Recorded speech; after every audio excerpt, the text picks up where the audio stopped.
Plagiarism is the academic cardinal sin. Even the most innocent and unintentional ones can damage your academic credibility.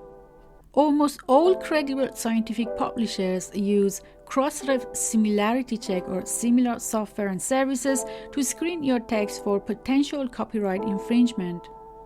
That's the reason it is so important to know what does and what does not constitute plagiarism and how to avoid it by giving proper acknowledgement of the source of information. Plagiarism is defined as using someone else's work, data, product, idea, results, or words in a way that appears as your own. Notice that I use the phrase appears as your own because I'm aware that most authors do not intend to claim someone else's words, results, or ideas as their own. They may not just know what exactly does and does not count as plagiarism. With regards to the words, a rule of thumb is to properly cite anything more than a 2 or 3 word phrase, especially if the words refer to a specific terminology that someone has coined, such as specific names of methods, concepts, or data. This rule holds true whether you found those words in an official publication like journal articles and books, or on the internet in the form of blogs, forums, posts, and the like. You may use quotation marks for shorter text up to 40 words and block quotes with an indentation for longer text to specify the boundaries between your own words and someone else's. Always consult the citation method for the journal you intend to publish in to avoid unnecessary future modifications. If you're referring to someone's ideas or results without using their exact words, you should still cite the source, usually in the name-year format, in the main body of your text, and provide the full citation in the references or bibliography section at the end. What about paraphrasing, you might ask? Here's a place where things can get a bit messy.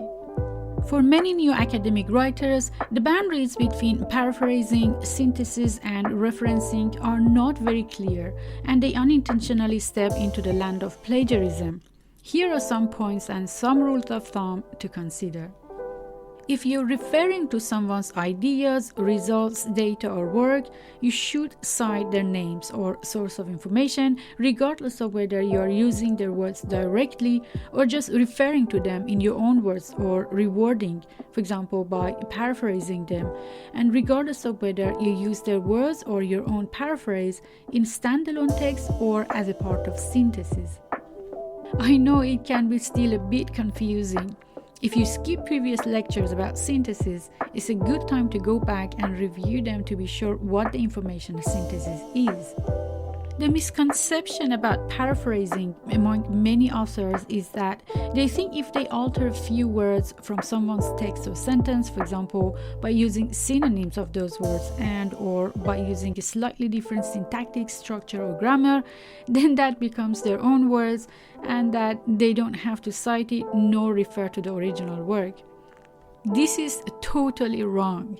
Changing a few words here and there does not constitute paraphrasing, nor does it ever give you the permission to claim it as your own words. Here's what I call a paraphrase.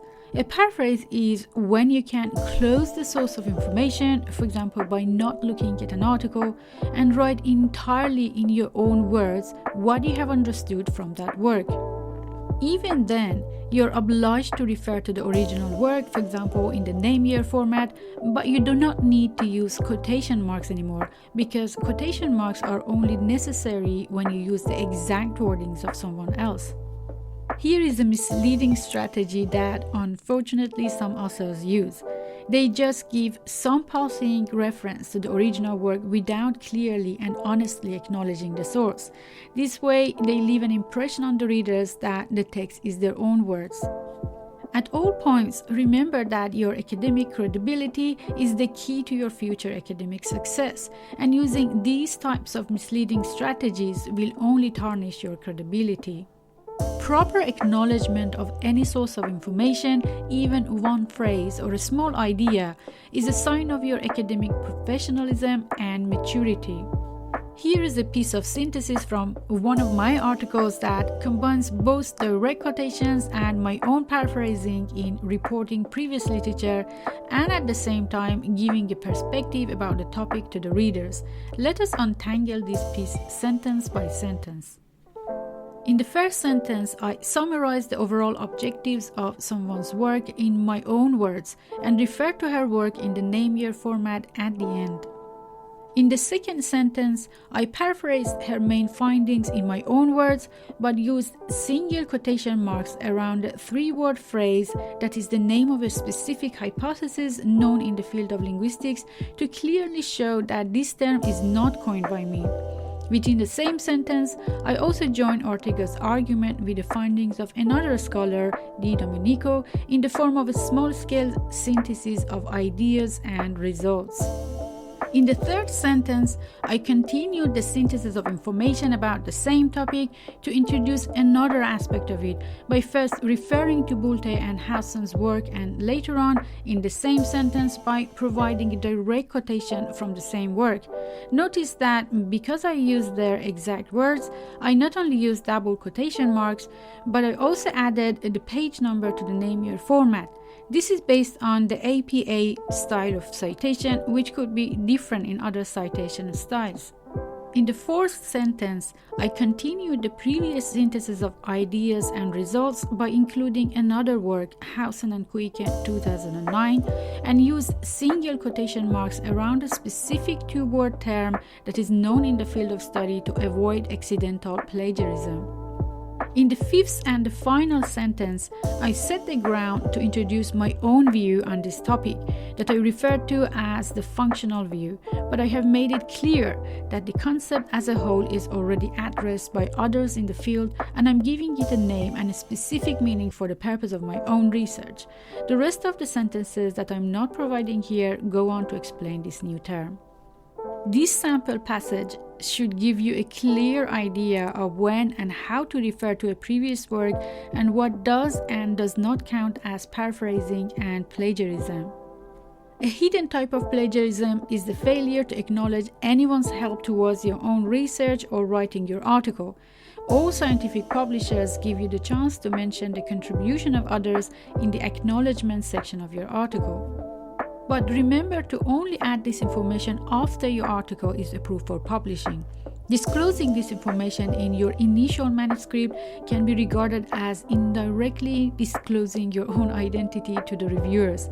If the editors notice this, they might ask you to remove this information and resubmit your work. And if they sense that you have intentionally included this information, they might even reject your manuscript before sending it for a review. Another gray area that can be regarded as plagiarism is autoplagiarism or self-citation. Of course, you can refer to your own previous works, but you need to cite them as you cite any other work. You can also use your own exact wording from an unpublished text, for example, an essay or assignment you have submitted to your university, as long as it is regarded as unpublished by your university rules. This is also true for unpublished theses and dissertations. Registering your thesis or dissertation in a repository does not count as publishing it, but do check the rules of that repository and the journal you intend to publish in to avoid unintentional plagiarism. Misrepresenting someone's works or ideas is another area that can be considered plagiarism by many publishers. This may be the result of a poor understanding of the language of the information, for example English, or the content or idea. If you're not sure what you're attributing to a scholar is correct, you can contact that scholar and ask him or her to verify your understanding. Students get often overwhelmed by the necessity of citation for every source of information. If that's the case, here are some tips for you. If you use a particular work with long author names in a relatively short space, you may even refer to the subsequent ones with the IBID format, which is the Latin abbreviation that simply means in the same source. But there should be no other studies between the cited source and the IBID format of citing the same source. Another tip is to only cite one or a few sources instead of all of the relevant studies if you can, to avoid unnecessarily long paragraphs of citations. You also do not need to cite information that has become a common fact in your field of study or an abbreviation of a specific term that has been used very frequently in your field that you are certain that all your readers will be able to recognize. If you're unsure, it is safer to cite the source or consult your supervisor about it.